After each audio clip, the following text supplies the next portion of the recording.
There we go. Okay, gang. Well, this is actually the last kind of talk, lecture, whatever seminar we have because I want to remind you we do not have class next week because Columbia now gives Wednesday off on Thanksgiving week. So yeah, don't show up here because nobody will be around. Then after that, we have one more, which I want to talk about a little bit quickly. Sorry, Miller and Damon. Um, it's basically set aside to discuss the class projects. Okay, so we don't have anything particularly planned. I have one student coming in is going to be showing open sound control directly with RTC Mix, so that we can fool around with setting up our internet radio station with some ongoing stuff happening. But basically that session, I think it's December the 2nd or whatever, I can't remember the date. But that'll be set aside for just discussing with all of you issues you might have, things you're thinking about, and again, don't get bent out of shape for this class. I fully expect most of the stuff you'll do will be after the class. So yeah, just think about some things and we can talk about it, okay? And if you're concerned, drop me or owner some email and we'll be happy to chat with you and get everything going. And then there's only one more class and that's the end of the term. Good grief. Yeah, just 2020 is just rolling right along. Isn't that fun? Anyhow, let's go ahead and get started here. So basically we're gonna divide the session up into two parts. The first part is going to be done by Miller Puckette, somebody who probably needs no introduction, but I'll introduce him anyhow. If you look around, you'll see him. He's got kind of a whitish background, and there's a door off to his left. And Miller, of course, is the author of Max MSP and PD and all sorts of good stuff. He's on the faculty of UC San Diego. Yeah, saying he's one of the luminaries of computer music does a disservice to what he's actually done for the field because it's pretty remarkable. And I could say much, much more, but Miller will probably get annoyed. So maybe I won't. But yeah, I've known him a long time. He's just a wonderful guy. And he's going to be talking about, this new Quacktrip stuff that people have been raving about. Then we're going to segue to Damon Holzborn. And Damon's one of the people here, and he's going to be talking. Damon's a world-renowned improviser, former TA at the CMC, and actually he was also at UC San Diego, and so he's kind of like got all the bases covered here.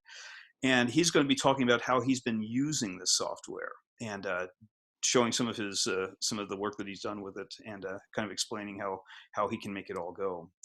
So without further ado, I'll just turn it over, and Miller and Damon, I'll be monitoring the chat, or if anybody has questions, just shout them out. Yeah, if you raise your hand, I'll try and watch that too. And I'll be periodically interrupting and saying things probably because I just like to do that. All righty. So Miller, it's over to you. Take it away.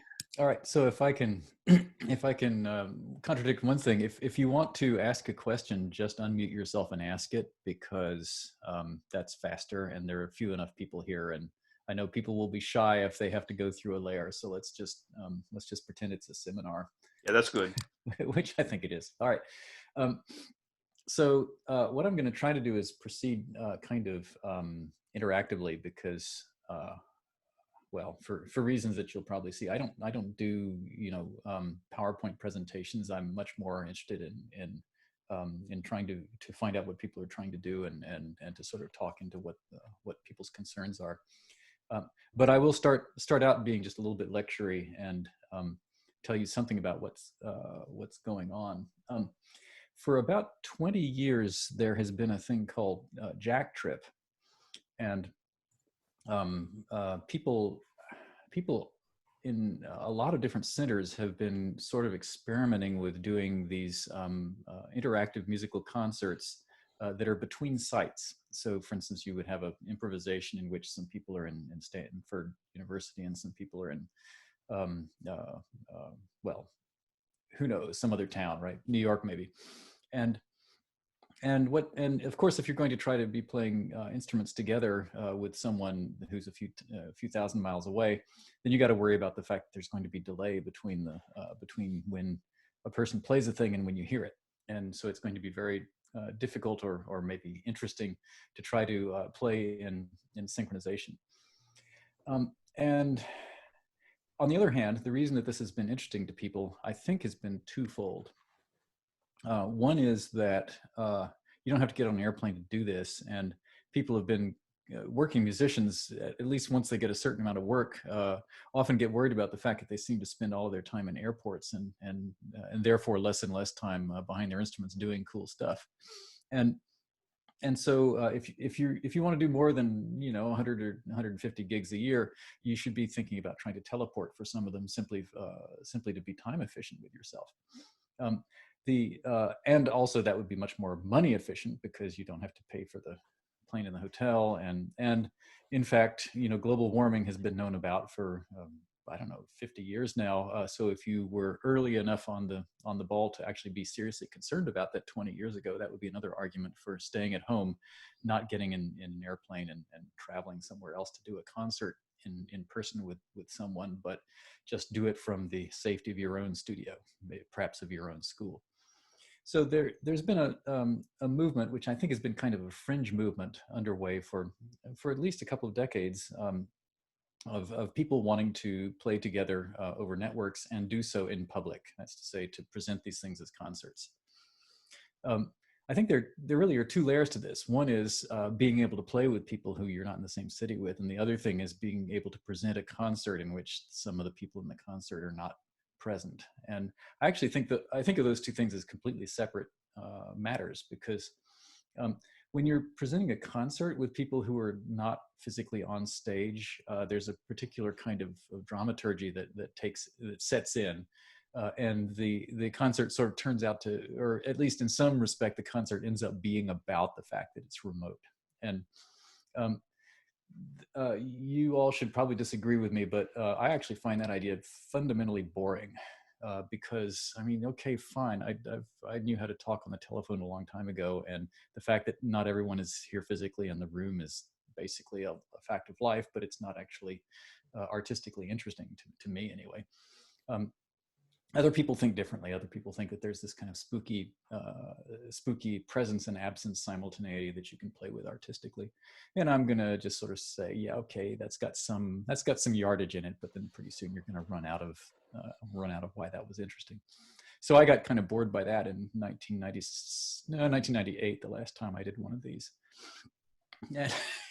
And then of course COVID hits, and all of a sudden you can't do physical concerts at all. Not even, whether or not you feel like traveling, I can't even, get on stage in my own university, and I don't think any of you can either. So suddenly the idea of playing music together, playing music as more than one person when you're not in the same physical space, has a completely different meaning when you pretty much have to do it if you want to play music with people. Okay, so backing up a second, so there are two aspects, as I said, to performing together remotely. One is throwing concerts, which I regard as a bore, and the other thing is just being able to play together. The whole idea of developing a piece of music with a person entails being together with that person for days, weeks, months, or years, depending on what you're trying to do. And that is a thing that clearly would benefit a lot from being able to do it remotely, because I could hop on a plane and go to Paris for a weekend if I had to, but it's much trickier for me to hop on a plane and go to Paris for 2 years to develop a piece if I want to work with a Parisian, and multiply that if there are 5 or 6 people who live in different cities who want to do this, right? So what gets in the way of just staying at home and developing music with each other, right? And here I always think of, this might not be true at all, but I heard that that the band Pink Floyd got to a point in their career where they all just hated the sight of each other. And the way they produced albums, maybe starting with The Wall, but I'm not sure, was they just had a 2-inch tape that they mailed back and forth so that each one could then lay the next track or 3 onto this thing, and then kick it, and then sit it onto the the drummer to add the hi-hats or whatever.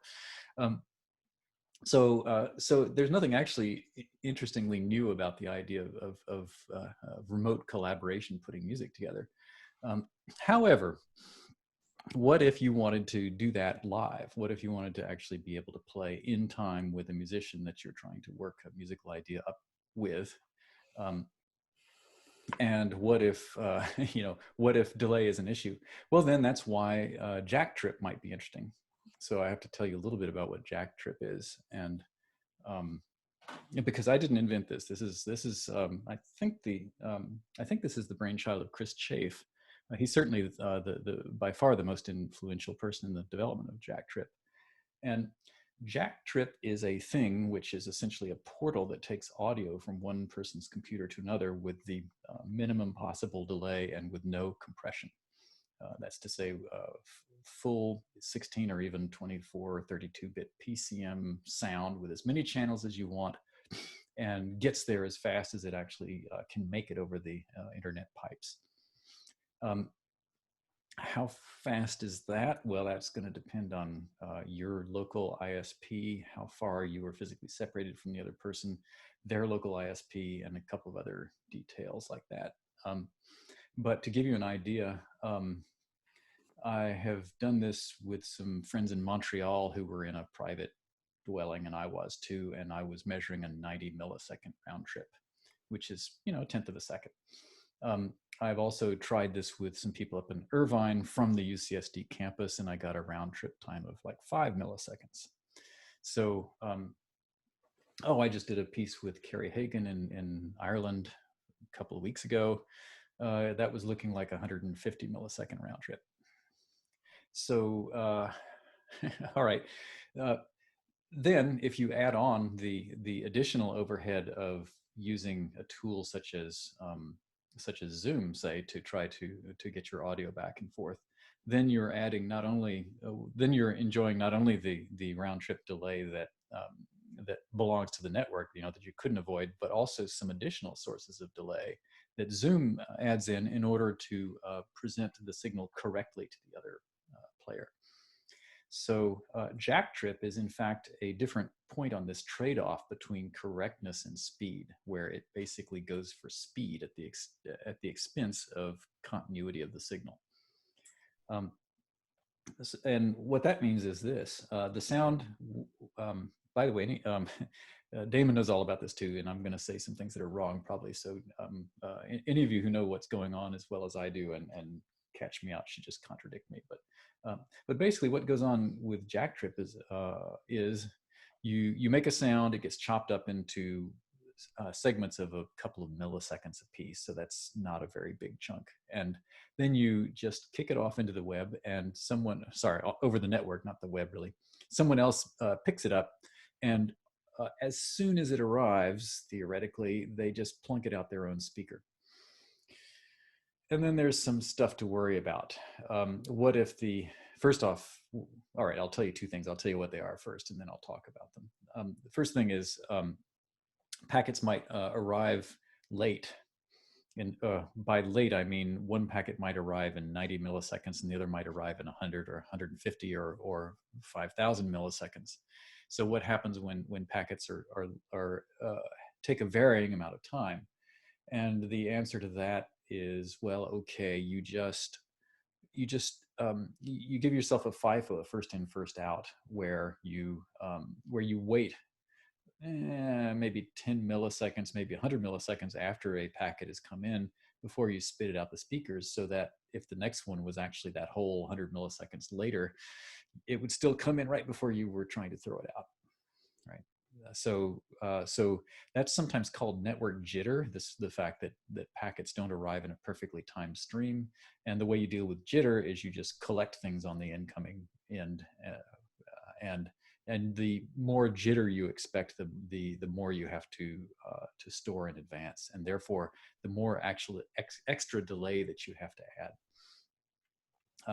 But this shouldn't actually bother anyone, because at least theoretically, if you're doing this as well as it could possibly be done, you only add as much buffering, that's to say storage on the receiving end, as you expect something to be late. As a result of which, you simply make it be the case that the audio always arrives at the worst case transit time that you expect, which is as well as you could have done anyway. So that doesn't seem to me to be a terrible limitation. the fact that you buffer things. Hey, Um, Miller, yeah. I got a quick question about this. Last class, we actually set up a streaming audio server, and we're kind of fooling around with that. But the latency in those things is just insane. It's like 30 seconds or more. Actually, we're using a new version, RSAS. It was giving us 10-second latency. Do you have any idea why that latency is so intense for those things? I'm actually learning about SRT, the Secure Reliable Transport, which is another one of those. Um, and I'm discovering all kinds of things that I don't understand. The first answer. The second answer is, yeah, the reason that they make the delay that high, right, is because if a it's because of reason number two that I'm actually getting to, which is sometimes packets don't get there at all. And when a packet doesn't get there at all, what happens? Well, two possible things. One is you just sort of fall silent when it was time to play that packet. And the other thing that could happen is you could send back a request to resend it. And that's what these streaming protocols do. They basically add so much buffering that there's enough time to have a back and forth a couple of times in case the packet gets lost, so that the stream that arrives without any errors at all. So there is a trade-off here between even after you've decided, okay, I'm going to do some buffering in order to deal with some jitter in the buffer timing. There's the other issue of, well, what happens when things just get dropped? And the answer is you can either deal with it or not. Well, actually, you're always going to deal with it some way. But the answer is you can deal with it honestly or dishonestly. The dishonest way is you just, okay, I didn't need that packet anyway, and just keep going. And the honest way is you go find out what the packet was. But in that case, you have to then make a huge buffer on the input so that you have time to straighten all that stuff out before it's time really for that information to go out your speakers. All right, so this is, I need to draw a picture to make this a little bit more clear. And so if it's all right with you folks, I'm going to do a screen share, which it looks like Brad already thought of offering. And this is terrible pedagogical technique. Oh, it's even worse because that is a different computer. I do not want to have done that.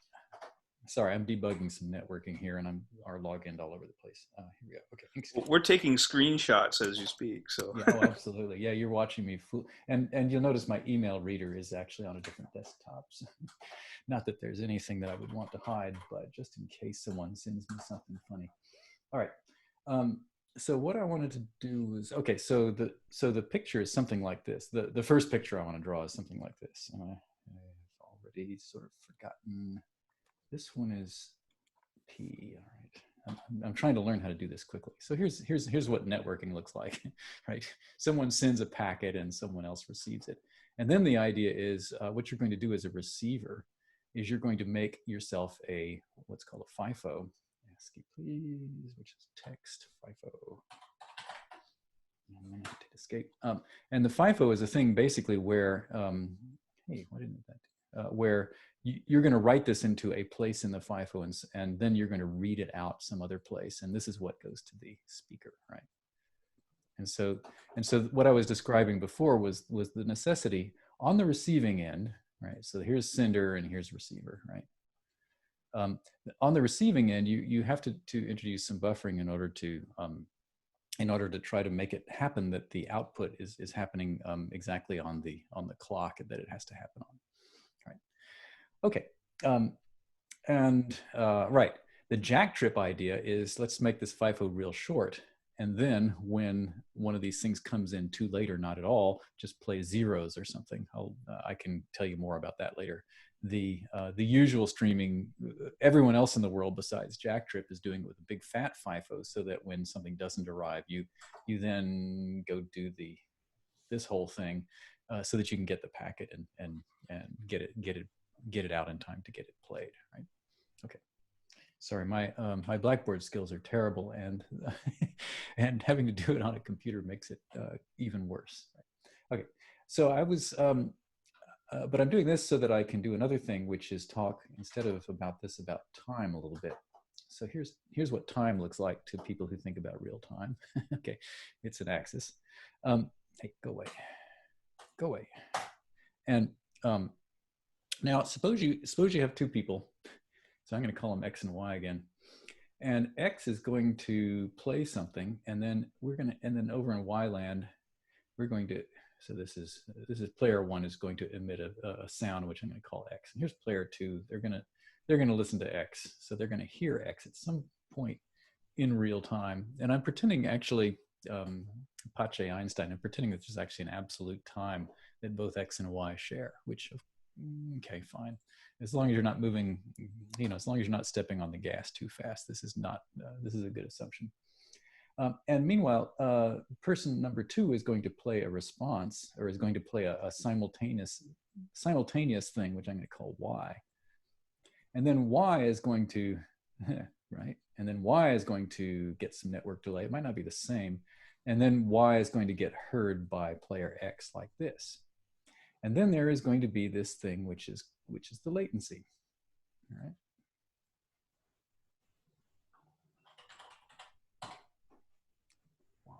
Like that. That is an interval of time between the time that X plays the thing that they want to be simultaneous and the time that they hear the thing that player number two wanted to be simultaneous. Is this clear at all? No, all right. Someone complain if this isn't clear. I'll do it that way. I'll opt in to complain. And now, one observation about this is the following. It actually doesn't matter to player X or to player Y. Can I just move stuff? It doesn't matter to X or to Y. At what time player number two does his or her thing, because player number one really only hears the sum of the amount of time that it took to get from 1 to 2 and the amount of time that it took to get from 2 to 1, right? And now just to complicate the picture very slightly, what I've been assuming, or what I've been sort of supposing right now, is that player number two insists on being exactly in time with player number one, right? That doesn't have to be the case. You could actually assume that players one and two each assume a certain amount of not quite simultaneity. So, oh, right, I'm not doing this right. So player number two could play their thing a little bit in advance of when they're going to hear the simultaneous thing. And if that were true, and if the latency were the same, then player number one would hear that much less latency than they did before. So what is really a constant in a back and forth of this sort is the sum of the amount that player number two has to play in advance of hearing the simultaneity, plus the amount of time that player number one has to do that, right? Okay, so this is just sort of to say that what really matters, at least if you're only going to think about two people, is the round trip delay. The precise the distribution of the delay between the one and the other is really more a psychological thing between the two players than it is a physical constraint.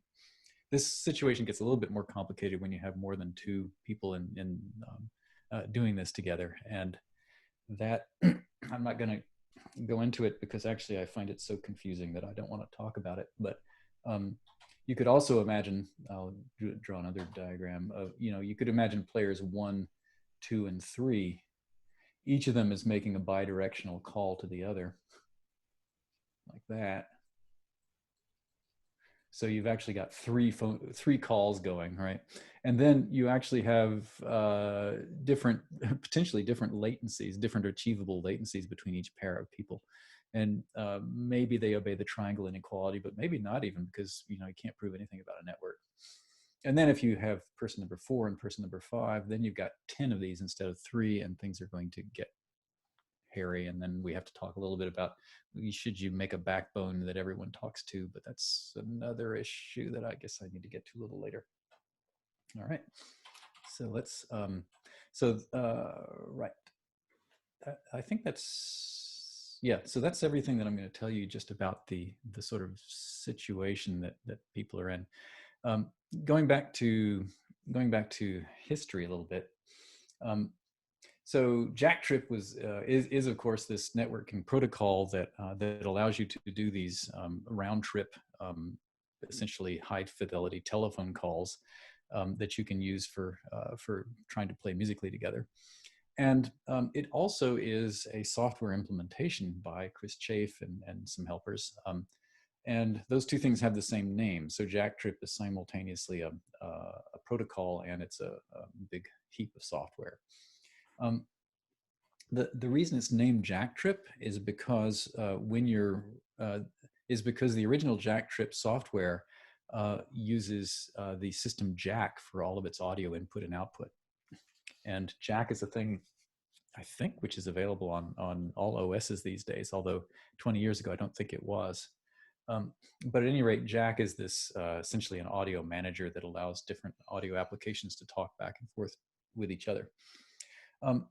And it turns out that Jack is rather hard to get running, and also that Jacktrip, since it's kind of assuming that it's running under Jack, plays by Jack rules, which is to say it has a particular way of thinking about buffer sizes and things like that. And what makes it difficult is that players number 1, 2, and 3 all have to have the same, essentially all the same Jack settings in order for the call to work at all. Another difficulty is that when you want to make a network connection between two computers, the easy way to do it is to have one of the computers be considered the server and the other computer being considered being the client, right? And so what that entails is that the server has to have a fixed location on the internet, like Google.com or something like that, and therefore the client can find the server by basically by getting its internet protocol address and then spitting messages at it. And this is the assumption that Jacktrip makes, that one of the two terminals will act as the server and the other as the client. And this has been a problem because most people at home, which is where we are now, don't have publicly known IP addresses. IP is Internet Protocol, so we don't actually have domain names and stuff like that attached to our machines at home. So it's very difficult sometimes for either of the two participants in a Jacktrip call to play server. So a thing that you would need to be able to do, which Jacktrip did not do or does not do, is operate outside of that constraint in such a way that both of the callers can be behind a home router, say. So we ran into that problem big time a couple of sessions ago, where actually I discovered that my network is actually a router behind a router, which made port forwarding difficult to do. Right. Okay. Yeah. And a sub difficulty is port forwarding. What's that? Well, a lot of musicians don't want to even learn about port forwarding, and certainly don't want to log into their router and figure out which port and how and et cetera. In fact, it was enough of a pain for me to do that I sort of feel for anyone else that doesn't know what's going on trying to do it. So okay, so I guess I should just jump forward. So this was all, I heard about this situation from Sarah Weaver, who's one of the Jacktrip devotees from many years ago, who's been at it for, I think, 20 years. And let's see, Sarah pointed me to something on the Jacktrip discussion page where another person, Mike O'Connor, who's a jazz musician and Jacktrip user, finally just said, look, somebody's got to make a usable Jacktrip so that real musicians can can make low latency calls together. And this came out in, I think I became aware of this in May. And of course, the reason this was urgent was because COVID. And basically, to make a long story short, between May and now, I've spent most of my time working on making easy to use implementations of the Jacktrip protocol that do not require the Jacktrip software. So I'm not going to show you the Jacktrip software. In fact, I don't think I've got it running right now. but I'll show you what I ended up doing, which was to actually borrow some ideas from, I'm going to get the names wrong, but Roman Haifeli and Johannes Schwett. A couple of people figured out that they could actually implement the Quacktrip protocol in a pure data patch. I took a look at that and said, yeah, and why don't I extend this and make there be a connection mechanism so that people can do this from behind their routers, and then anyone who can run PD and who has a working network, a fast enough network, can then join the party. So what I'm going to do is just close this because we don't really need it. Close without saving. And so I'm just going to get one of these going. First I have to find it. I guess the first thing I should say is, that didn't do anything. Never mind. First thing I should say is if you're using the usual desktop nonsense, you're looking at a file browser and you are probably going to want to close your eyes and click on a thing. I came into computing in the, dark ages before point and click operating systems existed. So I'm used to doing things on the command line. So you're going to watch me issue a bunch of commands. You don't actually have to do this. What I'm showing you is actually an application on that you can click on a Macintosh or a PC. But in Linux, you actually just go ahead and invoke it the way you invoke things. So I'm just going to say pd quacktrip.pd. So this is what the application looks like. It's a PD patch. If you download this as an application, it pretends to be an application, but it's actually just PD with a copy of this patch squirreled away inside the application folder so that it opens automatically. So it's really just, this is really just a pure data patch, right? And Damon's going to show you how to make this be a max patch instead for the rest of the world who's not crazy enough to want to use PD. And now, actually, I guess at this point I should ask, does anyone feel like being a volunteer? By what I mean by that is, I'm guessing either Damon or Brad or someone like that will want to do this. If you're running at if you can run at 48 kilohertz, because I'm running Jack and I have to run at 48 kilohertz, you can make a call with me. What I'm going to do is just make the call right now. I'm going to call the call Fred. And I'm just going to say call. And now what's going to happen is anyone else who gets Quacktrip and makes a call and names the call Fred is going to get connected with me. And actually the first one of you will. The second one of you will probably won't find either of us. And then what will happen is each of our machines will then be spitting about 1.6 megabits per second at the other one, and that will be making a Quacktrip connection. So let me tell you a little bit about what's going on with this patch while this is going on. So let's see. First thing to say is this is a pure data patch, right? So you can edit this thing if you want. And one of the things that you can do if you want to is have more than one call. Oh, someone's talking to me. Yeah, this is Damon. It's Damon. I figured Damon would be the first person on. All right. So now what's going on is I am sending audio over to Damon, and Damon is sending audio to me, and we're getting some dropouts. Oh, and now I'm hearing sound. Okay. Now what I need to do, what I think I need to do now is send pure data. How do I do this? Send my pure data output to.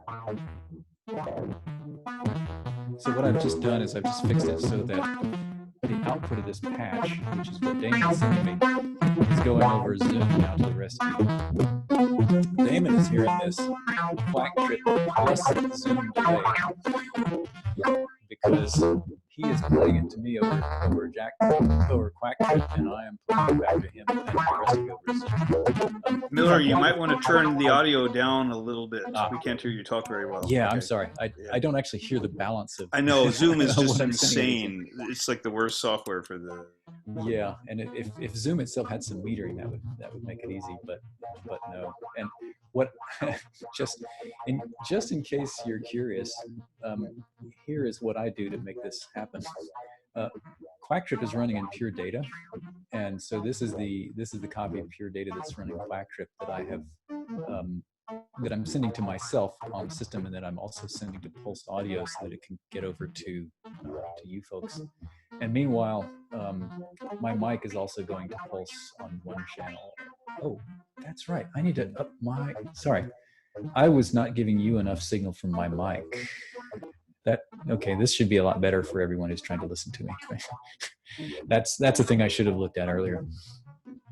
And why am I not metering what I'm sending? Oh, because this is not going through my mixer patch. Sorry. Okay. Anyway, it's taken me months to try to figure out how how to manage computer music and Zoom together. And I feel like now I can sort of sometimes do it, although occasionally I need someone like Brad to tell me what's going on. And it's still going to be in mono too. I can't figure that out. Oh yeah, I cannot make stereo happen over Zoom. In fact, Zoom on Linux is not even as featureful as Zoom on Macintosh or PC. So I've never had any way of doing stereo or any way of reducing what do you call it? Sorry, of controlling the compression. So, for instance, I don't know if you all have heard what happens when you send a white noise signal over Zoom. This is the first thing I decided to do when I was thinking about trying to teach a class using Zoom last spring. It was like, okay, does sound move over Zoom? Okay, so let's find out. I'm going to make some noise. I'm going to multiply it by 0.1, and then I'm going to play it. So this is going to, actually, I'm going to ramp it up. Never mind that. So that if it's too loud for you, you can hear it. I'm being very sloppy here. And you're going to enjoy white noise for about 10 seconds, and then you're going to hear a wonderful transformation take place. All right, ready? Here goes. I'm going to ramp this up to 10. You're going to hear the white noise test.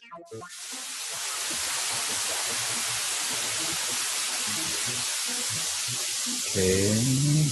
Oh, right, I'm hearing it. Actually, what am I hearing? I don't know why I'm hearing it at all. Oh, I do know. I'm hearing it come out of pure data straight, so I'm not hearing what you're hearing. You're hearing the bottom end of the noise gradually drop out until there's only some treble. And then I'll stop talking for a second, and then you can enjoy the residual.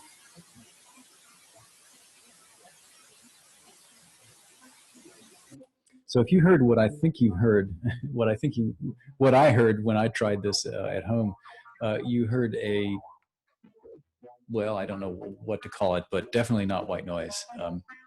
So electronic music does not go very well over Zoom at all. And so if you're trying to teach a class over Zoom, you might consider either uploading all the files for people to listen to in a different way, or in fact using something like Quacktrip to try to get the information over. Although Quacktrip is not one-to-many, so it's not really suitable for this yet. That's another thing. Let's see, where do I have to go from here?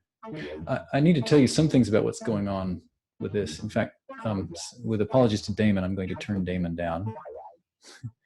And now, one thing that's happening here is I'm getting a bunch of packets, and I'm also getting a bunch of dropouts. If Damon and I were both to get off the Zoom call, these dropouts would become a great deal more rare, most likely. But they never really quite go away. Typically, when a call is working well, you will get a dropout every 1,000 or every 10,000 packets. If a call is going kind of badly the way this call is going, then you're going to get, what is this, about maybe about a dropout every 10 or 20 packets, or 30 packets, I think, if I'm dividing right. These dropouts come from one easily preventable source and then another source that you can't prevent at all. The easily preventable source is if you are unlucky enough not to have a physical wire going from your computer to the router, to your network router, then you're using Wi-Fi, and Wi-Fi suffers from collisions. So if your computer sends out a Wi-Fi packet, the router might never get it. And if the computer doesn't repeat the packet, then the packet might never get there at all. So one thing about Quacktrip is you really will get a much better ride if you can physically wire your computer to your router than you will if not. That is the one single most important thing to worry about. The other thing that happens is you're simply crowding either your router or your ISP connection with too many bytes for it to carry over, either for a moment of time like a burst or on average even, right? And either of those things will cause a dropout because your packet, when it gets dropped, will not be repeated, because the whole idea behind Jacktrip is not to have this back and forth where you repeat stuff.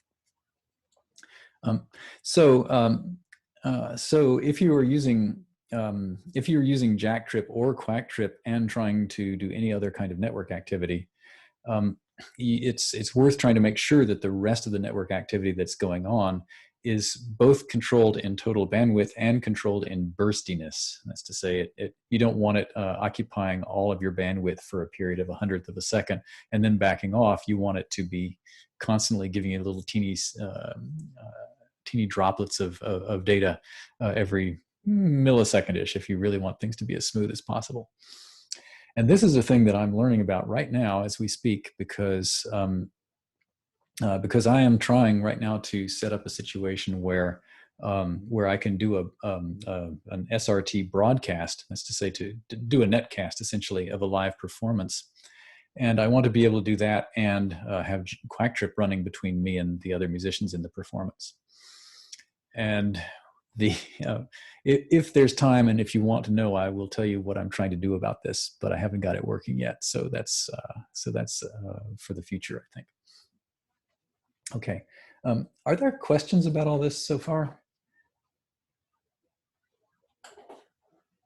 There must be. I've done a lot of. Maybe it's a trivial question, but you were talking a lot about the network and how important it is to control the flow. But I've been wondering, like, well, I haven't tried Jacktrip. I tried to use Jamkazam actually to connect with another player, and I noticed that I have quite a good interface, but people who don't, it's basically impossible for them to use this kind of software. And do you have any tips on what kind of hardware should somebody have to actually use it to its full potential? Yeah, that's I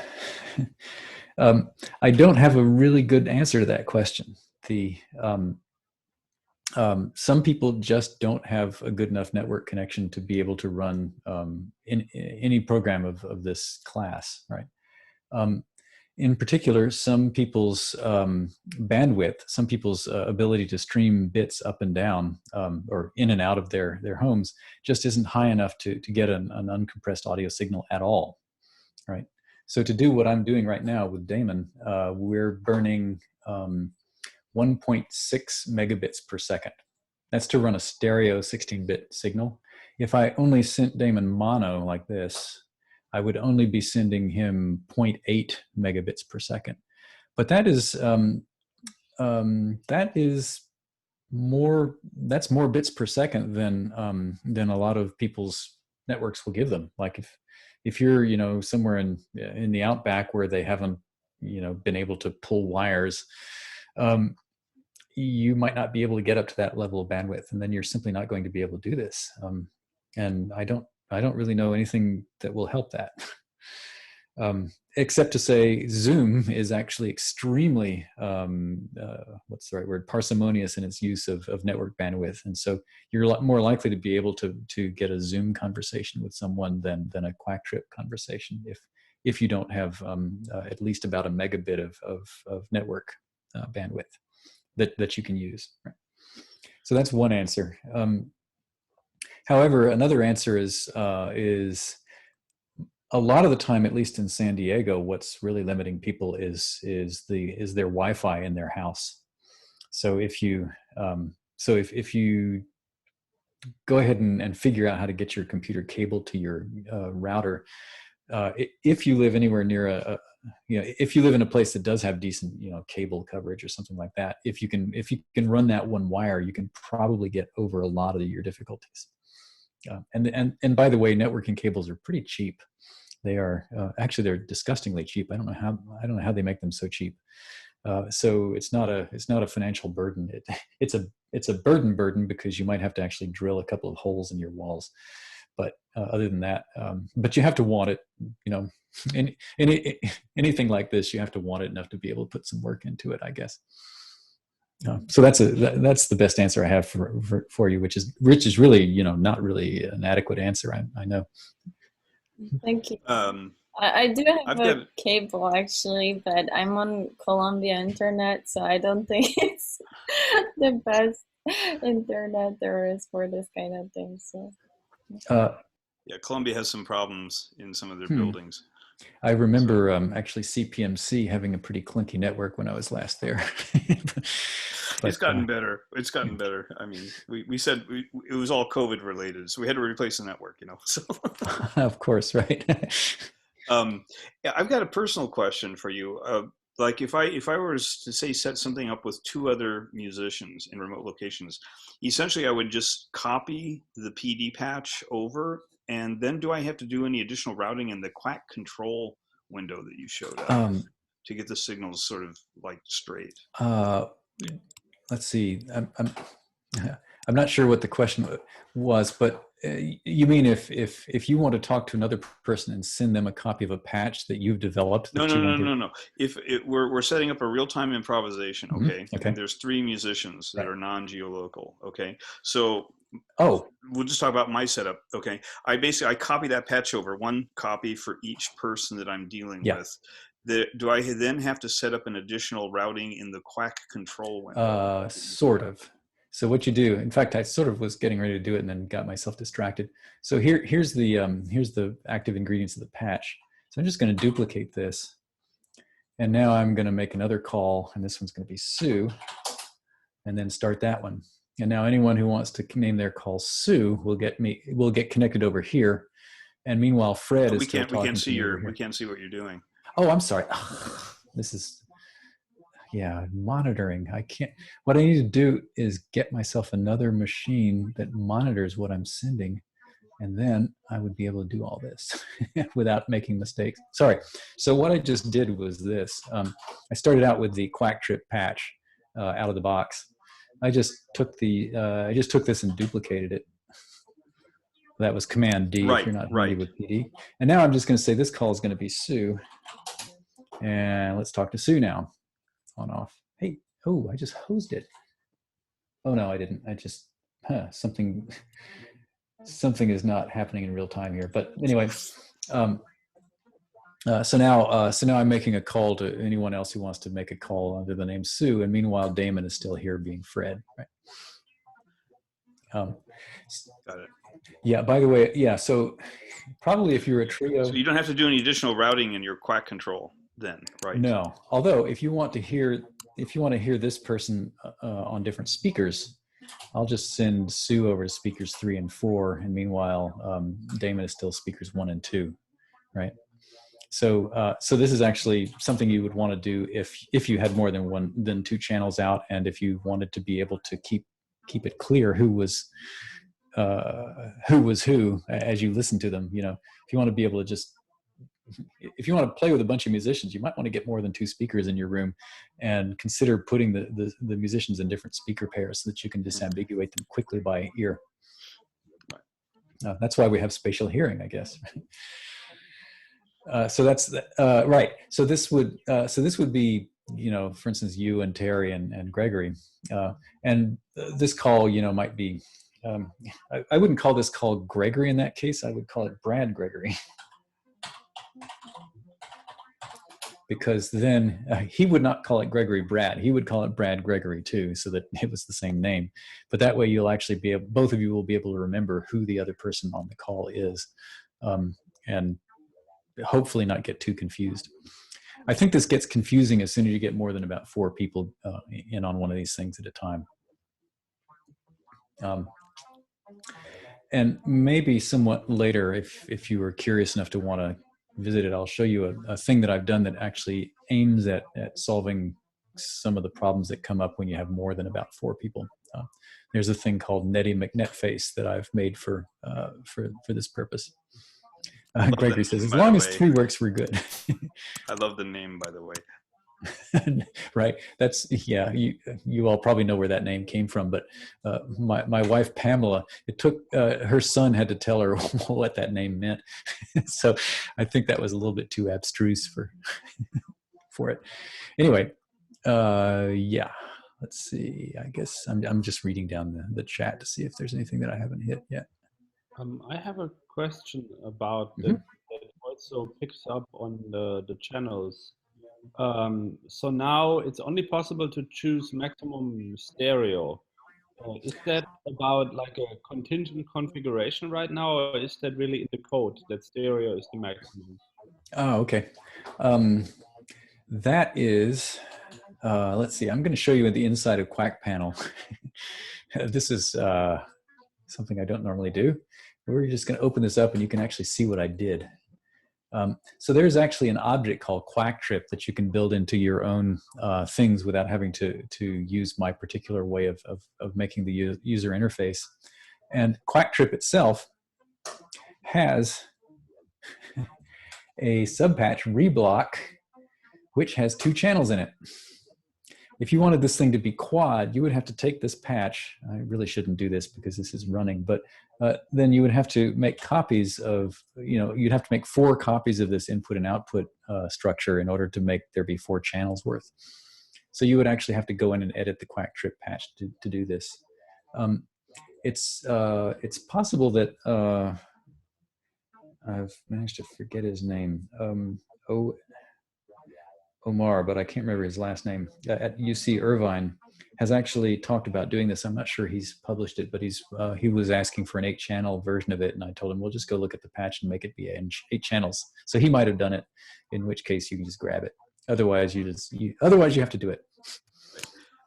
There's one thing I don't want to forget to point out to a lot of people is that you have to have the most recent version of PD, or I think it's 0.5-1 in order for this to work, right? Right. Oh, yeah, that's a good thing to have said. Yeah. So if you download the app, this is all done for you because it is the recent version of PD, but PD itself has to be at least PD 51. Right now I'm on 51.3 test 5. But 51.0 or up will do this because I had to, I and some other people had to add a couple of things to the networking primitives of PD to make this work, and that only happened when it suddenly became really urgent to get this happening. Let's see. So there's another thing about this, which is that you can actually make VST plugins out of PD patches. And so you can, now that there is a nice Quacktrip PD patch, I went ahead and did the other obvious thing, which is to make a VST plugin that does Quacktrip so that you can plug Quacktrip into your Ableton patch if that's what you're doing. And this is what, in fact, I've ended up doing with the musician Erwin, whom I'm broadcasting music with, or trying to broadcast music with. And I think if it's not too bothersome to you, what I want to do is just show you quickly what sorts of things we're doing. Movies. And here, let's see, I'm just going to get this thing. I think I say minus volume 30 to control this. And here we go. I'm going to skip forward a couple minutes. So here's an example of what it might look like for a couple of people to be playing together. Let's see, I'm going to give you a bit of the sound and then stop it.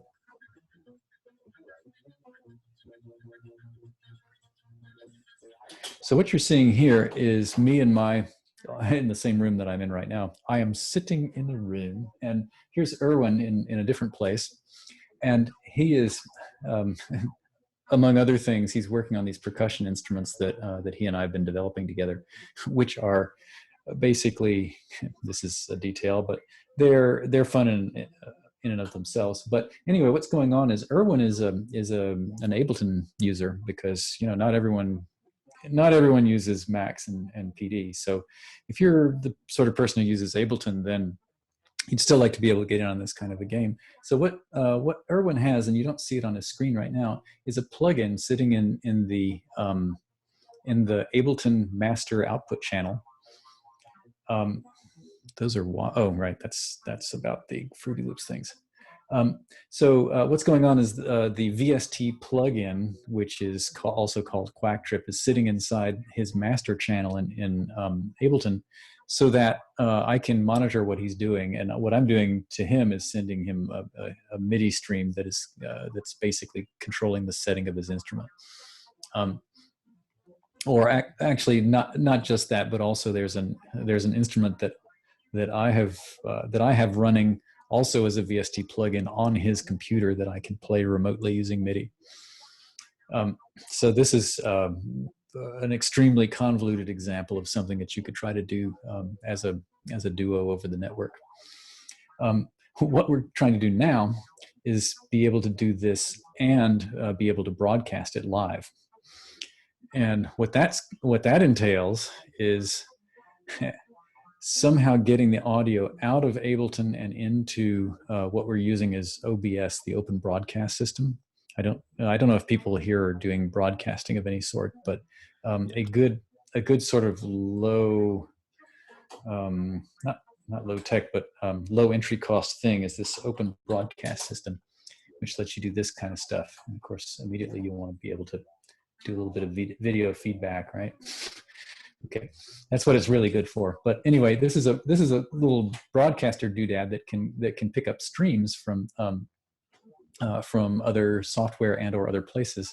And so what we're working on doing is having it capture a video. Let's close that. Capture a video stream from me, which I'm sending using FFmpeg. He's picking that up. He's using his camera as a second video stream. He's using his screen as a third video stream. And unsolved problem, he is also taking the output from Ableton and getting that into OBS.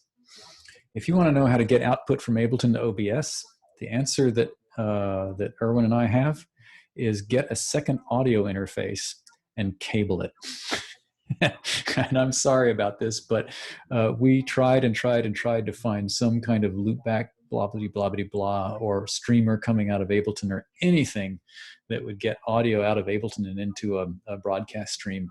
And the best thing that we could find was a pair of 1/4-inch balanced cables and a second audio interface to be the input to OBS.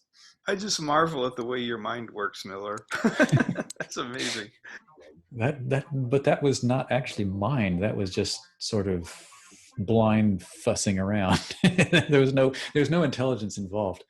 But anyway, the thing that's going to require intelligence is that I'm going to have to write a patch. In fact, I'm busy debugging it right now, that hijacks the network traffic coming out of OBS, which is extremely bursty, and basically delays the package. It does the opposite of what Quaxtrip does on the input. Delays the packets so that they get spat out at a decently steady stream, so that Erwin's local network and Erwin's cable connection doesn't get swamped with OBS video stuff in big bursts, and therefore so that I can actually get an unbroken audio stream from him so that I can monitor what we're doing. And I just realized this morning that this is complicated enough that I actually really need to sit down and make a picture of everything that's going on, because it's more than I can actually hold in my head right now. But basically the deal is I'm sending him video using a camera, and I'm sending him MIDI, which is a bunch of network packets using sort of Quaxtrip, but it's actually MIDI. So I'm using part of the Quaxtrip infrastructure, but it's something that I haven't been telling everyone else about. And Actually, I should tell you a thing about that. Sorry. If you want to send MIDI from house to house over the network, remind me and I'll go back and tell you how I'm doing that. So meanwhile, so I'm sending 2 streams to Erwin. I'm sending a camera and I'm sending MIDI. He is sending audio to me using Quacktrip. He is, let's see, he is running OBS and collecting the video from me, the video from his camera, and what's on the screen there, the Ableton patch, and the audio that's coming out of Ableton running through the 1/4-inch cables into the other interface. OBS is then taking that and packaging it as in the secure, reliable transport protocol, SRT, and up it goes to a server, and I am being the test server. So I'm actually running an SRT server on my thing to make sure that his stream is actually what we think it should be. And that shows up, as Brad mentioned, about 20 seconds later. So I get to watch what we were doing 20 seconds ago on a second screen, where just like I was in a TV studio monitoring the program going out over the air. That's some hellacious video feedback. Yes, that's right. Actually, we could definitely. There's several points at which we could actually add an element of feedback if we wanted to. What we're going to work on also is to make the layout be a little bit more pleasing than what we're doing here.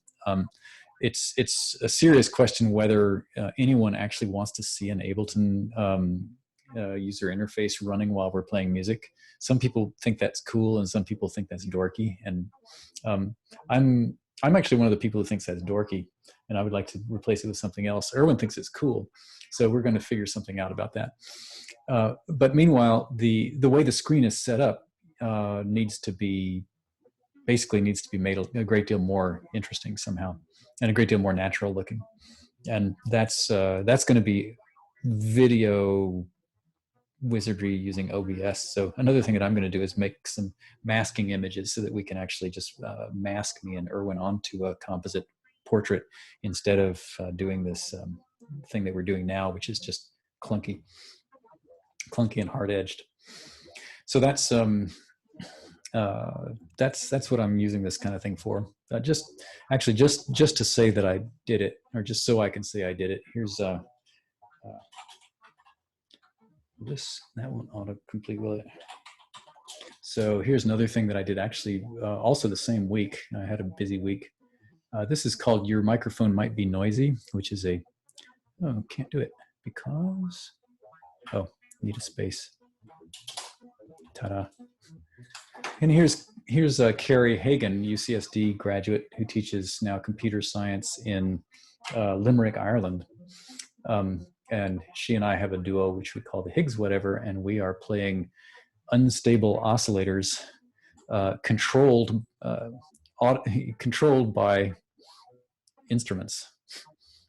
So what's going on here is the instruments are getting analyzed and are basically just controllers, and they're controlling these oscillators whose frequency and timbre you actually can't control because they're actually just complicated matrix feedback scenes. Sadly, we can't hear the audio from that. You can't hear the audio from this. Why not? Maybe because I have not balanced it well. I think it's there. Oh, no. Why would you not hear that? Let's see. I'm sending to Pulse, and I want to send. Why did you hear that? Oh, no. I don't know why you don't hear that. I'm sorry. Maybe it's just me. I don't know. No, if it's you, it's everybody. I think that we hear it very softly. Yeah, I heard it very softly too. Yeah, John, you're right. But there's still another Damon's still going in the background too. Yeah, we've been hearing him. Just louder. Okay, now I'm trying to remember my own mixer here. So this is my input. Oh, so to do that. So what is the path? Let's see, that's coming out of Pulse. I want Pulse to go back into Pulse, so I want the,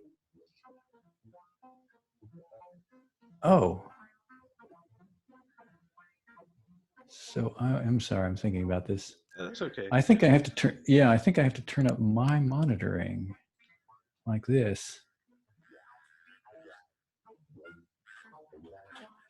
I think that's what does it. But I can also do this. How about let's stop this and give it better volume.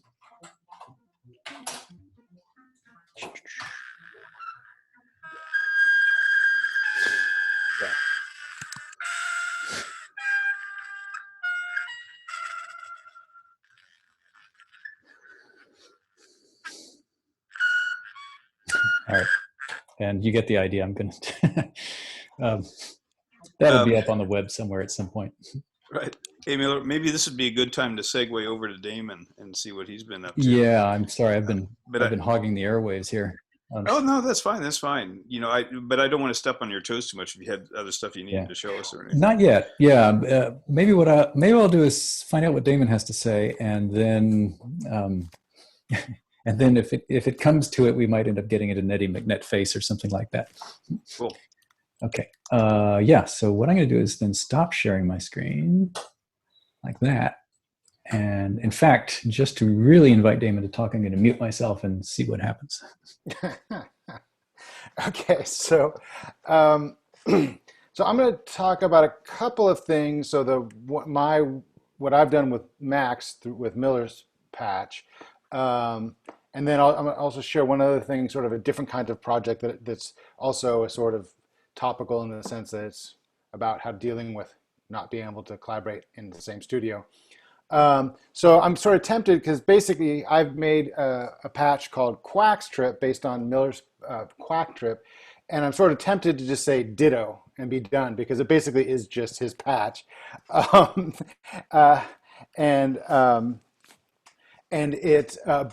I'll go through it quickly because I've done basically, I just gave it a Max coat of paint, added a few things that make it easier to integrate with your Max patches if you want, and I'll talk about those things. But basically, as Miller hinted, he has other things besides Quacktrip. He mentioned Nettie McNetface, and there's, and spoiler alert, there's one other one as well called Music 101. But so far, all I've translated into Max land is Quacktrip, and which is what Miller has been talking about this so far. And so if you're not familiar, there is a PD tilde object in Max. So meaning you could literally just run PD from within Max. And just literally run PD patches. It's just like you're running it by itself, but you're running it within Max, and you can get audio in and out of it. So what I've done is basically do a very, very little bit of work to get some sends and stuff that I need, but otherwise take his Quacktrip patches pretty much exactly, and then put it into Max. And then here, so let me try to share my screen, and let's see. I want to do this one. And computer sound for there. Okay, so so I take it. Okay, so this here is this top patch here is the Quacktrip patch. There's actually two versions of the patch. So this version is more or less the Max version of what he showed you, the one with the connection, the one-to-one connection. I also made another version. of the patch that's again exactly the same, except for there's 4 remote channels, so you could do it with a quintet. So like Miller showed you how you can copy and paste. I've basically done a version that's like that copying and pasting of that. So with Quaxtrip in Max, you can do either this one channel version or whatever, one partner version, or up to 4 other partner version. Now I've also built in all of the other stuff that comes with Quacktrip. He mentioned, so we connected the way when Miller and I earlier in the demo did that connection. We were connecting through a server he ran at UCSD. He calls it a conniption server, and I've built that into the Quackstrip patch for 2 reasons. One, if you are doing testing or for some other reason want to do connections from behind a router. So in other words, two people on the same network, you have to run your own server. So I have that, and for this demo, I'm going to be doing that. I have another computer hooked up so I could do a couple connections here. So basically, and so instead of connecting to the UCSD server like Miller I did a few minutes ago, I'm just connecting to the server that's running running here on my computer. So I have another computer, so I'm going to just connect here to this, and if all goes well, so we'll see that it's calling the server, and then, okay, now we've connected. So I just connected, this is on another computer I've got off screen, connecting to this computer. So this Even allows, quick question. So like in the real world, you will be connecting to that conniption server. That's how in the Miller was real able world, to you'll get probably the use kind the of name of the streams going. in the real world, you'll probably just use the UCSD server because there's probably not usually much of a reason not to. If some reason you don't want to use that server, or so if you're behind on the same internal network, you have to use your own server inside your network. If you're not, there's probably not very often going to be a great reason to not use just Miller's server. But if for some reason you don't want to, this conniption server can be conserved for everybody as that. So in other words, I give them, if you see here, I print the IP addresses that it finds on your computer. So right now I'm connecting to one of these local IP addresses. I've done, and if I do port forwarding on my router, again, that hassle that Miller mentioned is we're trying to avoid, then I can give people this public address and they could connect to me instead of that UCSD address. So this is mostly useful only for, if you're like, for me, I have to have this because I got to test it, and the easiest way for me to test it is here at home by myself. Thanks. So that's built in there as well. One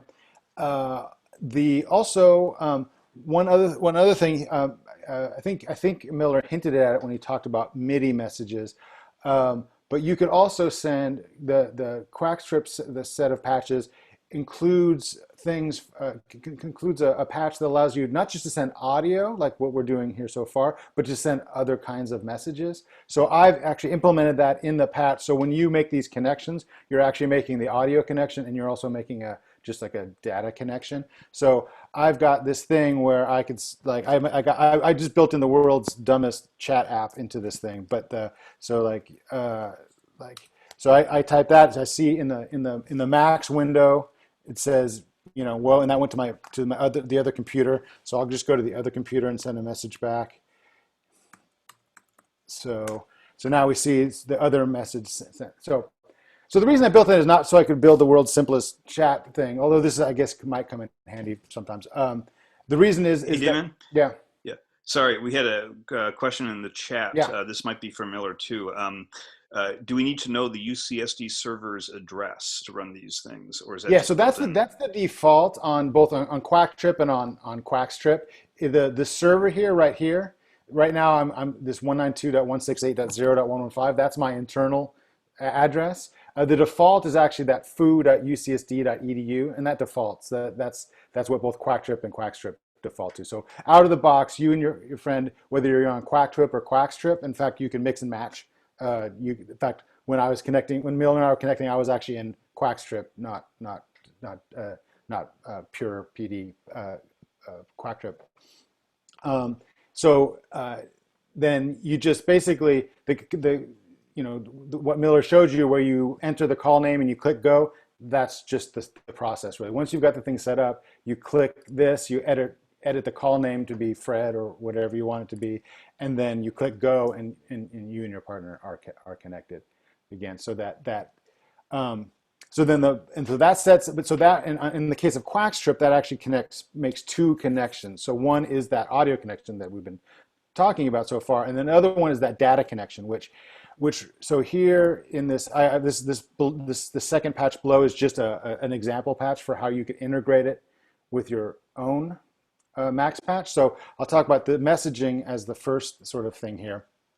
So here you see that basically if in your patch you put like these sends and returns,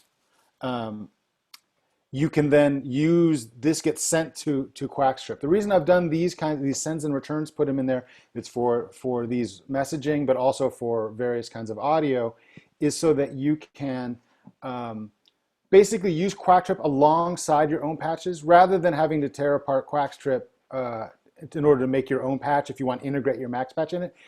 Hopefully with Quacktrip and these sends and receives, you should be able to just run these patches side by side and send audio or data from your patch into Quacktrip and vice versa, and not have to like just sort of rebuild Quacktrip for yourself. So that's the goal anyways. And so one case so this is how I built that messaging system. I'm just using these sends and receives, and then you could build a message that send any kind of messages you want. And those messages could be whatever, MIDI messages. Basically, you could send lists, symbols, or numbers, and just basically your typical Max messages. So if I could break in, this is an interesting thing about patch design, is that there really are two ways to make your patch easy to integrate, maybe more, but at least two. One is this idea of just having publicly grabbable send and receive names.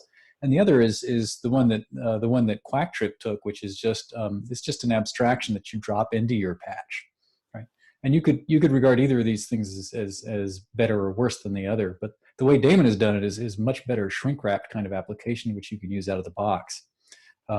Whereas the way I've done it is a little bit more hacky. You have to actually make a patch and drop my patch in it.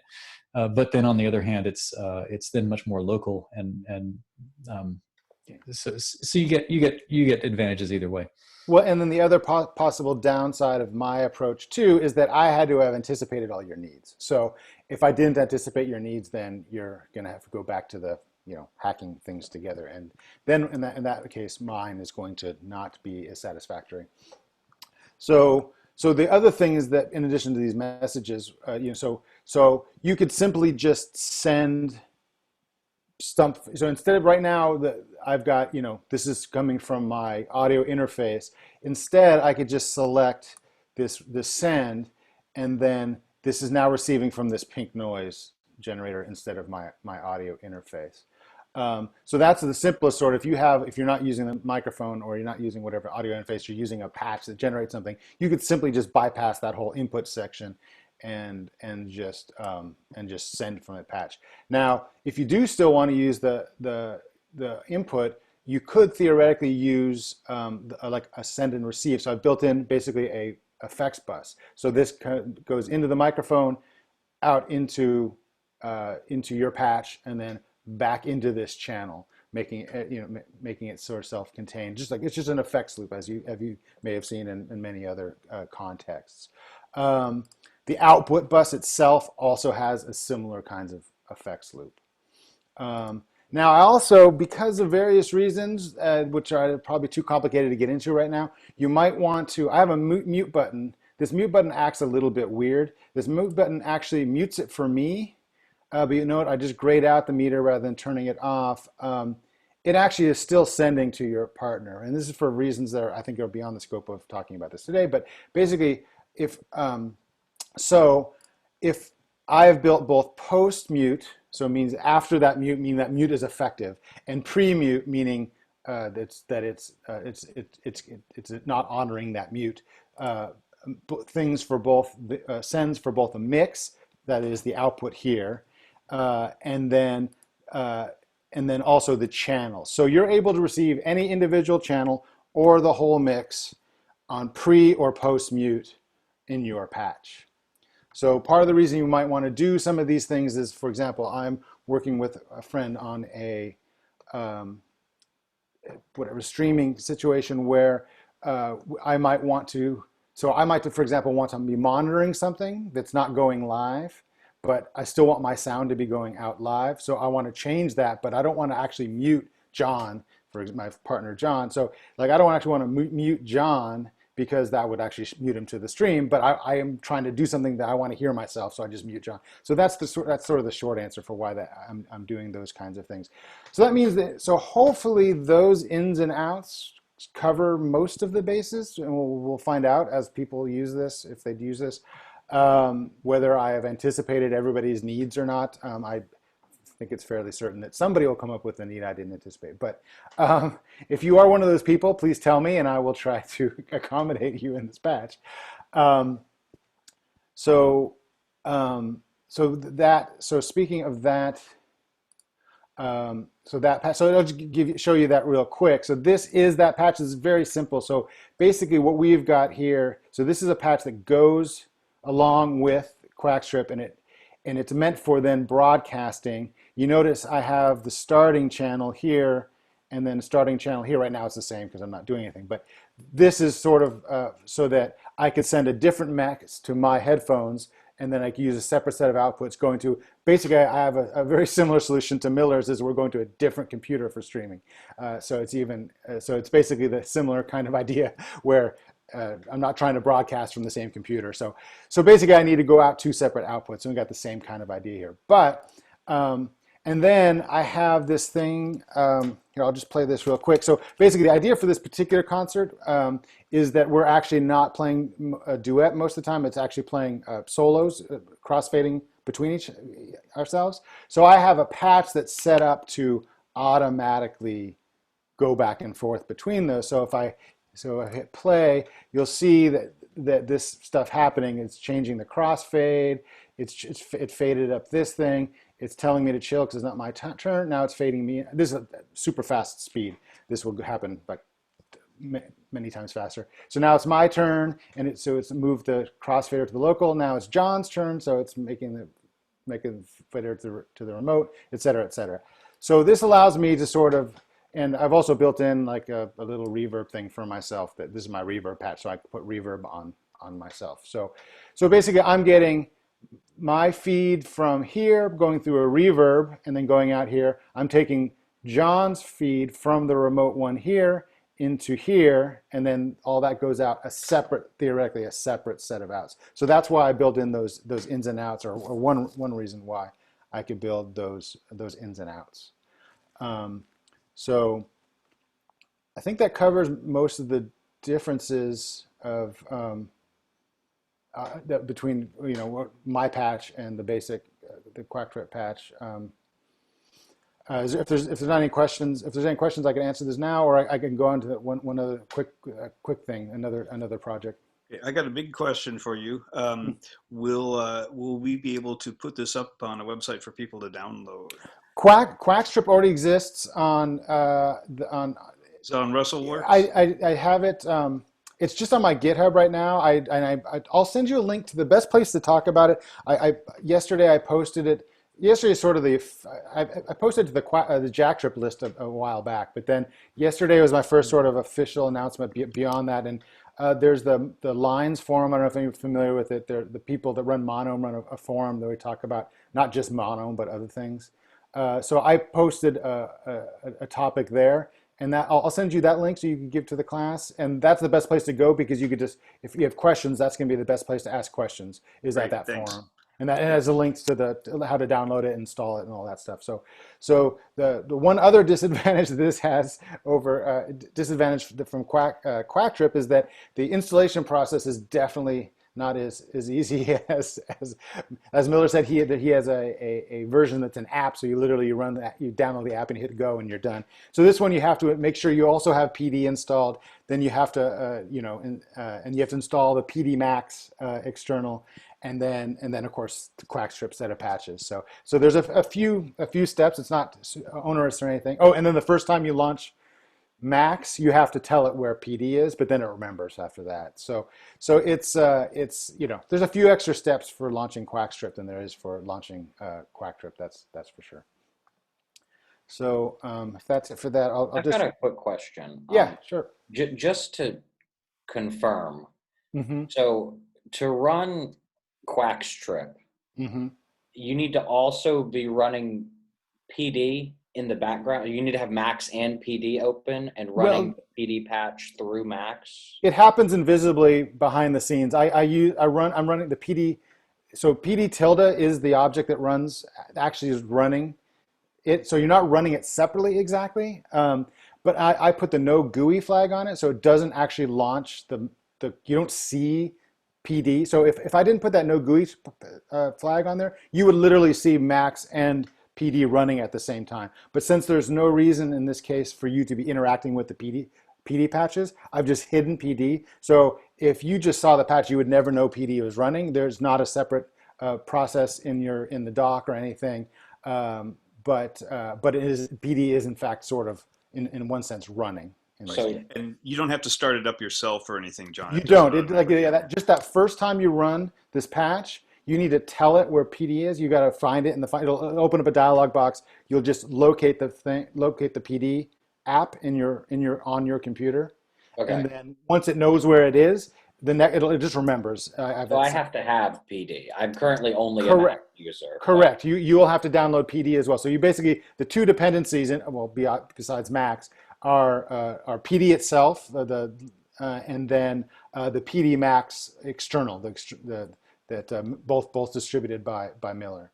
So, and then does PD tilde pull from PD in real time? So like if I'm running Quaxtrip, if there wasn't that no GUI flag that you put on there, if I went into PD and went on Quacktrip and I made edits to that PD patch, would they carry through into Quaxtrip? Yes. Yes. Yeah. It's literally like, again, without the new GUI flag, it is quite, to the user, it doesn't look any different really than running the two programs side by side. Is it possible to go in and do what I was just saying, like to disable that no GUI? So like where I can go in and... Yeah, well, I could probably, see, I could do that real quick and see if I can do it without making something explode. Yeah, I want to see this. I'm going to have to do it. Unfortunately, I'm going to have to do it. It's in a separate sub patch, so I'm going to have to edit this patch and then, whoops.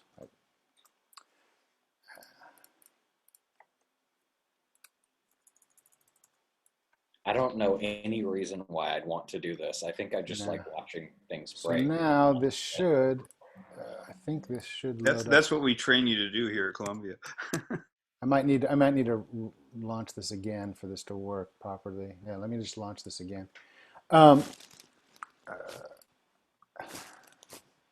this should do it, I think.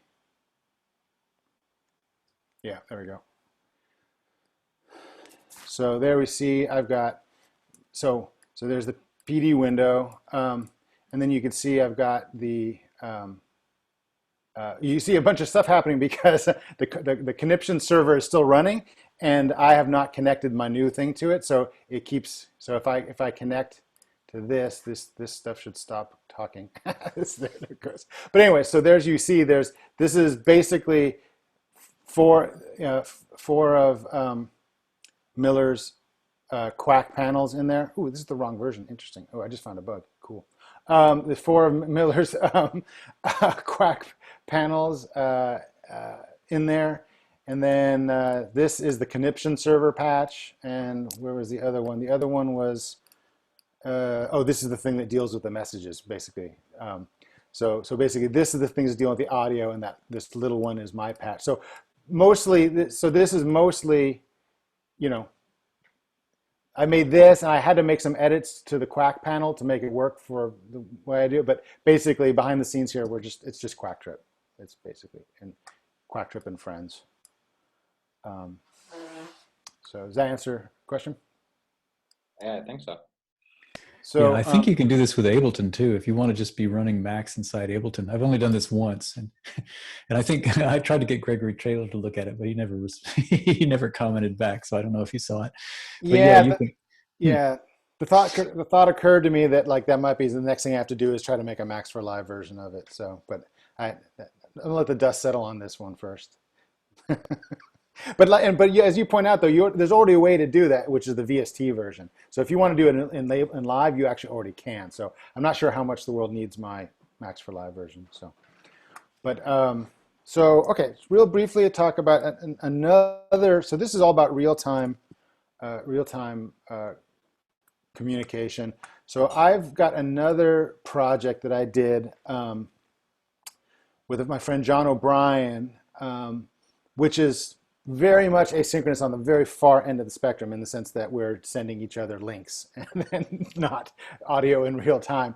So sometime early in the pandemic, I realized that my friend John had the same synthesizer I have. It's this, among other things, I have this Make Noise No Coast semi-modular synthesizer. If you haven't seen this, this is a desktop synthesizer, but as you see, it's got all the knobs. I mean, all the eighth inch jack, so it's a Eurorack compatible. But basically, it's a standalone synthesizer that also can interact with Eurorack. And we both had the same thing, and so we came up with a shared patch game called Exquisite Coast that lets you. The idea was we would share patches. So I would make a patch on my no coast, and I would make a recording using that patch, and only that. So we limited it very much. There's no external controllers, no sequencers, no nothing. It's just whatever you could do on the no coast itself, you could do, and then I would notate that. And so I made this little web app. This is just a web page that allows you. It has all the stuff on the no coast there. So here you see all the knobs. So you just notate where all the knobs are, and then here are all the jacks, and you say where all the jacks are. So I just make this, I click this to get the sharing link, send that to John, then he recreates my patch, and then he makes another recording. So then we basically have two solo recordings. So the idea, this produces only solo recordings. This is not producing duets, but it's producing two solo recording, sort of in the spirit of, if you know, Exquisite Corpse, something, I don't know if does everybody know Exquisite Corpse? Yeah, we talked about it a couple of classes ago. I played some stuff by actually a friend of my son's who'd done it, Anthony Stillobauer. Okay. Yeah.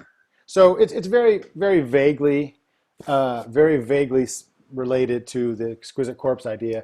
So we were able to just do this, and this was we in the past we used to be able to get together and play, and now we couldn't, and this sort of this is something I think without the pandemic. I mean, this certainly is a fine idea even without a pandemic. This is a fun thing to do, but I don't know if we ever would occur to us, because you have other ways to collaborate. So it is kind of, I think, an interesting thing that came out of this pandemic that probably never would have been happened without it. I could play you real quick. Hopefully I have this. Tell me if you could hear this when I start this. So I'll just play you really quick about a minute of just one exchange. So this is, in fact, this is prompt. This is week 15's prompt. We call it prompts and responses. So prompt is the person who makes the patch. Response is obviously the other person. So this patch that you're seeing here is what you're going to hear.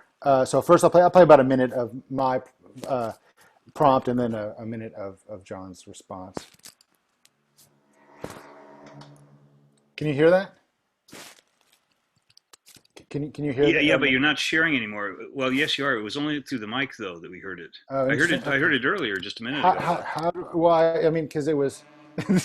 Yeah, you were hearing it through me earlier. So how do? Because I thought when I here, let me just stop the regular screen share and then if I do, how do I get that? So I just do the screen share and just say share computer sound, but no. Okay, go to your share, and then at the top there's an advanced options thing, and then you can select share computer sound only. There we go. I'll just do that and see if that works any better. So how about now? Nothing. Wait, I bet you I know why. That's weird, because I heard it just a minute ago. What now? Perfect. That's it. Okay. All right.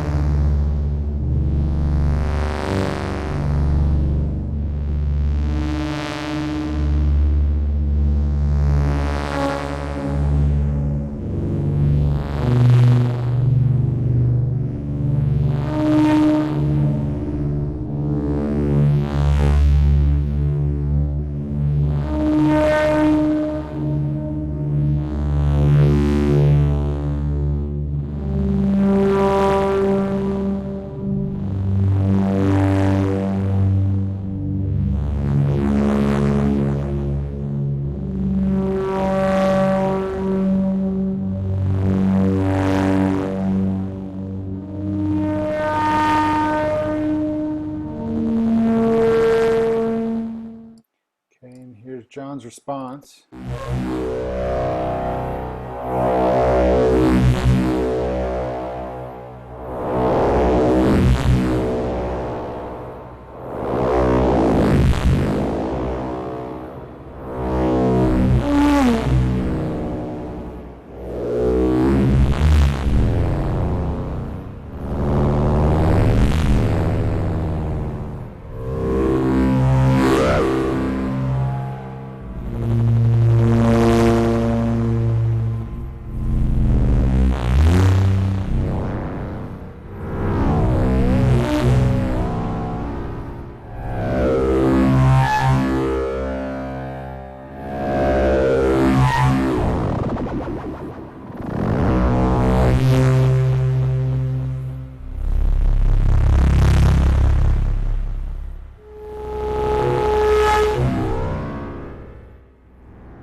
So I should add one other detail. So the way the game works is that you notate the patch at the very end of your recording. So whatever state it was in at the end is what how you notate it, and then the other person starts with that. But then from there, of course, they could do any knob twiddling that they want, but you can't repatch. So basically, so you can hear there's a lot of similarities in those two recordings, particularly in the pacing. Like that rhythm was like, I mean, it was pretty much identical. But then the timbrally, there were differences because John twiddled knobs differently than I did. But they're all gonna sound at least a little bit similar. Occasionally you can get, some of them can get farther afield occasionally. Like this was one that's a little bit more similar than maybe some, but because since you could turn knobs, they could have a pretty radical effect depending on which knobs you're turning. Like you change an LFO from something that's really fast to really slow, all of a sudden it's going to be very, very different as opposed to this one. So. Damon, it sounded glorious. I don't know, because when we did our tech rehearsal for this thing, we just got mono, but that was full stereo. It was wonderful. Oh yeah, it did sound like it was stereo. Yeah, I think. What'd you do? How'd you do it? I have no idea. I don't know what I did. I don't know. Wow. It just happened. I did. So I don't know. I have original sound turned on, and then I shared it. So I don't know. Nothing else special. Nothing else special. So I don't know why I got lucky. Wow. Didn't. Do you have an old version of Zoom, or you? I mean, that is possible. Because let's see, what version is the current version? I don't know. I've got 5.3.1, so. Oh, that's pretty new. I'm surprised. If you could figure out how you did this, I would be eternally grateful. I don't know. Hey, Gregory, I think it looks like Gregory question. That's theoretically correct, but not entirely correct. So Gregory asks if we connect them tail to head, week to week, and actually not quite, in the sense that when I build the patch that John sends me, for example, I build the patch exactly how he ended it, but I don't necessarily start my recording on that. We sort of, that was kind of the idea at first, but that was, I don't know, too annoying. So basically what would happen is John will send me his patch, I'll set it up exactly like he has it, and then I'll woodshed for a while until I got something that I'm ready to record, but I won't necessarily set it back to the beginning. I will produce my own piece with that. So the connections are going to be exactly the same, but it's not actually going to be quite like, it would be slightly more pure Exquisite Corpse probably if we did that, where we just start from that ending point. But we took some liberties there with the process, and we're going to have. So we'll release an album of this first round selections probably in a month or two, I hope. And a future version we're considering doing might be slightly more Exquisite Corpsey, and that will produce recordings that literally do fade into each other. So we're doing like a more droney kind of thing where they'll fade into each other. So it might be slightly more Exquisite Corpse there, but maybe only slightly. Great. Okay, we're actually coming up to our ending time here. See if anybody has any additional questions, or either you or Damon, you or Miller, if you guys want last minute things that you want to tell us about or anything, now is the time. Okay, I'll stop sharing my sound here.